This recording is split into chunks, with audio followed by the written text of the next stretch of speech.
So we're going to be going over all the CONCACAF friendlies that we're seeing this March window, and quite honestly, there's a lot of juicy ones. We're going to go through like pretty much the main teams, the teams that are going to be World Cup teams, as well as some of the top of level teams in CONCACAF. So we're not going to worry too much about going all down the list. And then if you guys want to see my predictions and previews of the Jamaica Suriname matches in the Intercontinental Playoffs, please be sure to check out this video here. This is where I go over my thoughts and preview of what I think each one of these teams are going to do when it comes to the Intercontinental Playoff. So the first team we're going to be talking about is USA. USA is going to have Belgium as well as Portugal in their friendlies. Now, these are two really, really interesting friendlies for the Team USA because kind of like what I mentioned in my matches to watch this March when it comes to the international window, these are two games that are going to be a level above what USA is now. USA hasn't really faced a lot of teams that are better than them. Being in CONCACAF and the nature of being in CONCACAF, they're usually the best team, if not they're facing an equal level team like a Canada or Mexico, but a large majority of the time they're playing a team that is lesser than them. And then on top of that, the last recent friendlies, a lot of those teams I would say are pretty equivalent. They had matches against South Korea, they had matches against Japan, Ecuador, Paraguay. These are all pretty even level teams. And I don't think the USA has had the chance to really go against opposition at a higher level. Like, and how is Pochettino going to shake up that roster, that formation? How is he going to line up against these higher level teams? Like, is he going to go ball for ball with them, like going attacking and like just trying to go at it? Or are we going to sit back and acknowledge, like, okay, yes, we're USA. We have to acknowledge that Portugal is a much better team.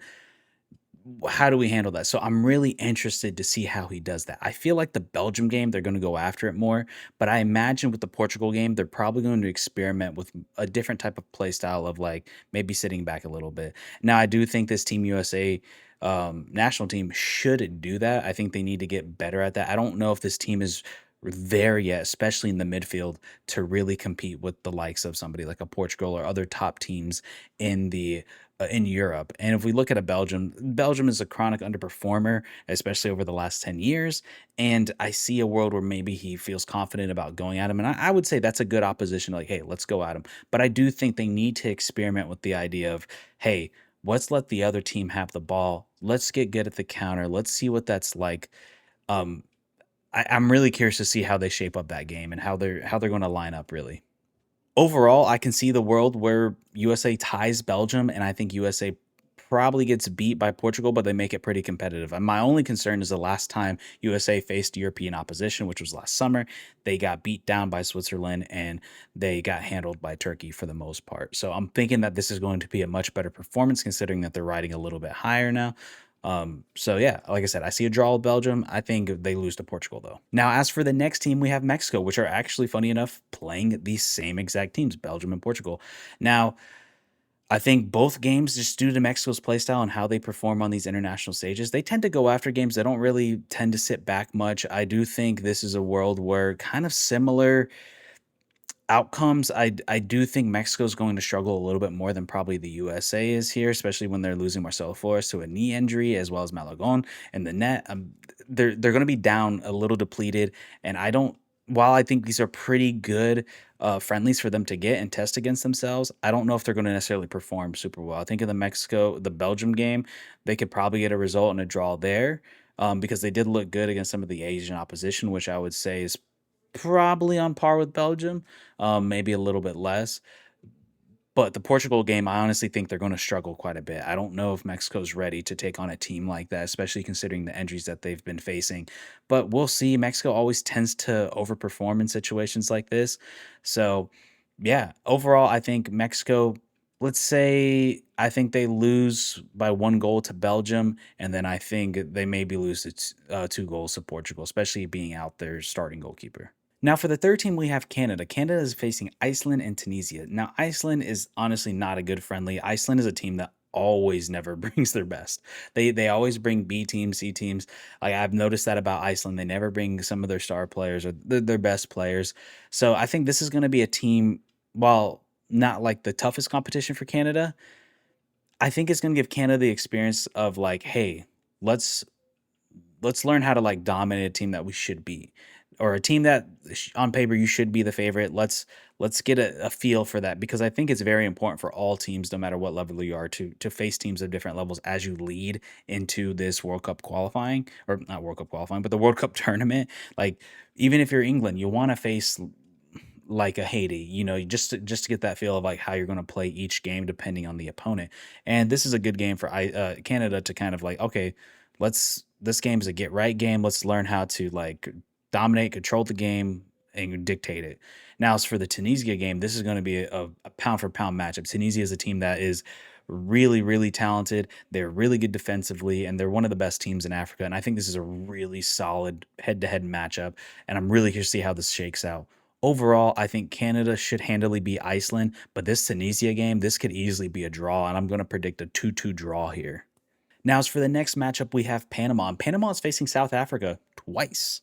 So this is a really, really awesome matchup for Panama. Panama has not played a lot of teams outside of CONCACAF, especially recently. It's been a long time, and I believe this is the last time Panama played an African team was South Africa in the Gold Cup in the United States. So it's going to be kind of like a revenge game, whatever you want to make of it. But I do think this is a really solid match, especially stylistically. I don't know if there's a team like South Africa in CONCACAF.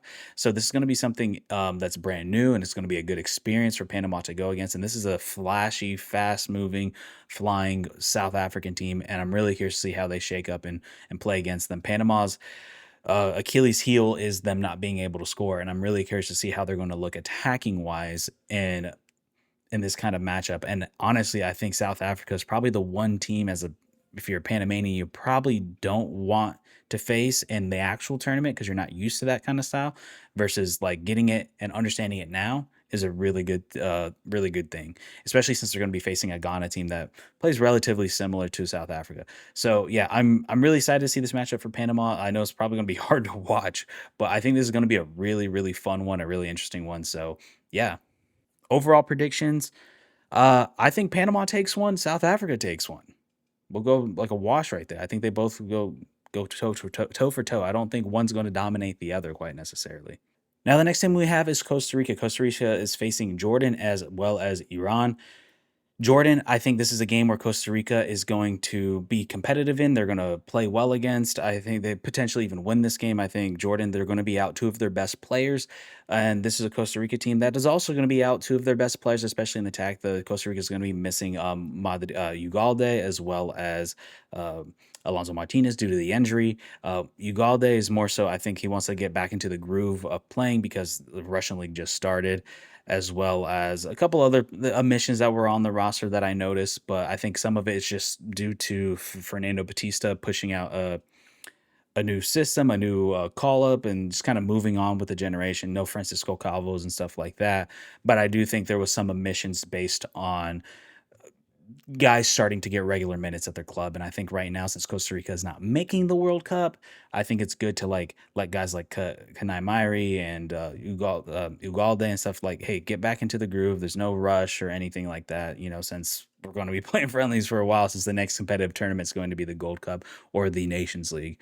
But overall, I think Costa Rica could get a draw against Jordan, or potentially win that game. It's going to be a pretty even matchup in that sense, since both teams are kind of losing some of their best players. So that one's going to be a little hard to predict. As for the Iran game, I think Costa Rica. Uh, I think they're going to be competitive. I don't know if they win this game. This is going to be a tough game for them. I think right now Iran is just a superior team. Costa Rica, like I said, not having the best roster at the moment, as well as it's a new coach. You're trying to figure new things out. So I don't expect too much out of these games except for just the Fernando Batista getting a feel for both of these guys. But overall, I think it's a really good matchup for Costa Rica to start kind of getting into the groove of things as they approach this new cycle once the tournament's over. Now, as for number 6, we have Honduras. Honduras is only going to be playing one game, and that is against Peru. This is going to be a brutal game to watch, quite honestly. These are two very similar teams, quite honestly. So, but yeah, I don't really know what to expect. This game's going to be pretty much a brawl. It's going to be an ugly game. It's interesting. It's fun. It's a classic Latin American matchup. So, in terms of like styles and stuff. So, I'm curious to see how this is going to shake out. But overall, this is probably going to be a 1-1 draw, a 0-0 draw. This is going to be an ugly, just not a fun game. Now, as for the next team, we have Haiti. Haiti is facing Tunisia as well as Iceland. I love the Tunisia matchup for Haiti. I think this is going to be a really fun matchup. As similar to a Panama team, Haiti hasn't really faced a lot of opposition outside of CONCACAF. It's been a pretty long time. Haitians, let me know in the comments the last time you guys faced a CONCACAF team. And maybe it wasn't as long as I'm thinking, but I know it's not regular that it happens. But, yeah, I think this is a really good matchup. This is a team that is, a level above them. I think this is going to be their toughest matchup in a while because, quite honestly, I rate Tunisia higher than a Honduras or a Costa Rica. Now, it might be pretty rough for Haiti. It might be pretty, but it's going to be a good matchup nonetheless. Because I think this Tunisia team was better than any team they faced in the Gold Cup, and like I said, as well as World Cup qualifying. So I think they're going to need that shock, especially considering the group that they're in. They have a really really tough group. So I think getting a World Cup quality team like Tunisia, one of the best teams in Africa, is a awesome matchup to kind of see what you can do, try to compete. Figure out some guys. I have a lot of concerns about the Haitian defense because even against Honduras and Costa Rica, they really struggled.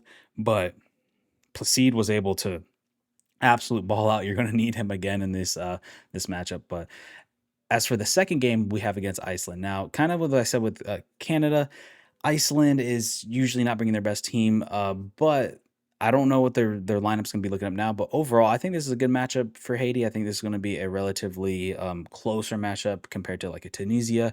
So this is gonna chance for them to kind of experiment a little bit more in the attack, figure out what guys you have.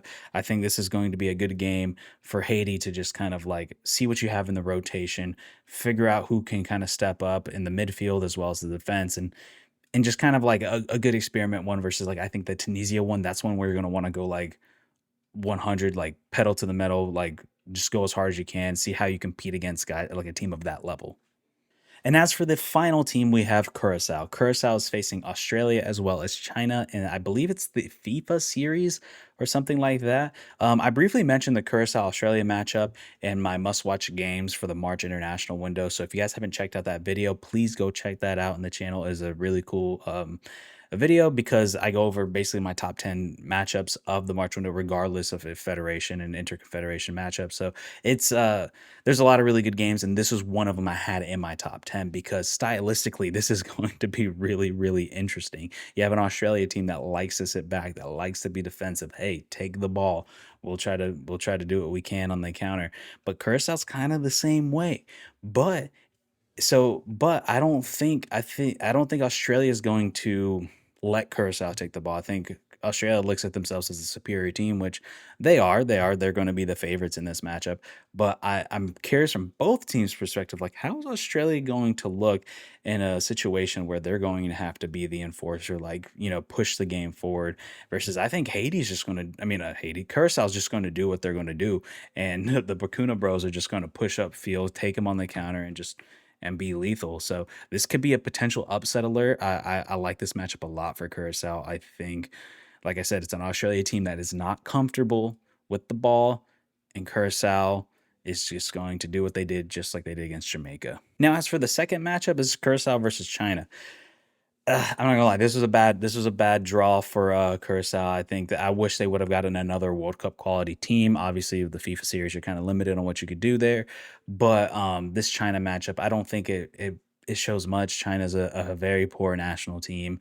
I think if you're Curacao, you have bigger aspirations. You want to go against a bigger team. And quite honestly, if you're Curacao, I think Curaçao's going to be one of the lowest ranked teams in the World Cup. You're not going to face another team of your quality, of your level. You're going to have to be like punching up every team you go against in the World Cup. And I don't think going against a Chinese team is good for them. But when it comes to June, they have some interesting friendlies. They have a really good friendly against Scotland coming up. So I love that matchup for them. But we'll talk about that more later as we get to it. But, anyways, those are my CONCACAF March friendlies and my thoughts and predictions of what I think is going to happen in each one of these. Obviously, I didn't have time to go over every single nation. I just kind of want to hit the big ones as well as the ones that are going to be making the World Cup. And then obviously, I didn't touch the teams like Jamaica and Suriname that are in the Intercontinental Playoff because I went over that in this video before this. So, yeah, go check that out. And if you want to see more CONCACAF content as well as just international football as we lead into the World Cup, please leave a like and subscribe, and I'll see you in the next one. See you, everybody.